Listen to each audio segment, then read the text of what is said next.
High বন্ধুরা, আজকে সবাই জানো 25শে ডিসেম্বর। তো আজকে বড় দিন, যদিও এটা খ্রিস্টানদের, কিন্তু আমরা বাঙালিরা সবাই আজকের দিনটা নানানভাবে সেলিব্রেট করি।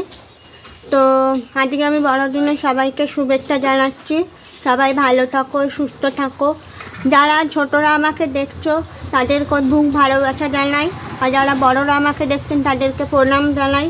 সবাই সুস্থ থাকবেন, ভালো থাকবেন, কারণ সুস্থ থাকাটাই আসল মন্ত্র। তো আজকে অনেকেই পিকনিকে যায়, আমি কোথাও যাইনি। তো কে কোথায় গেছো আমাকে জানিও, আর সবাই আজকের দিনটা কেমন লাগলো সেটাও আমাকে বলো। আমি বাড়িতেই আছি, আমি কোথাও যাইও নি, কিছুই না। আমার আর 5টা দিনের মতোই আজকের দিনটা কেটেছে। তোমাদের আর কেমন কেটেছে সেটা আমাকে জানিও। তো আজকে এই পর্যন্ত, সবাইকে ভালো থেকো, টাটা।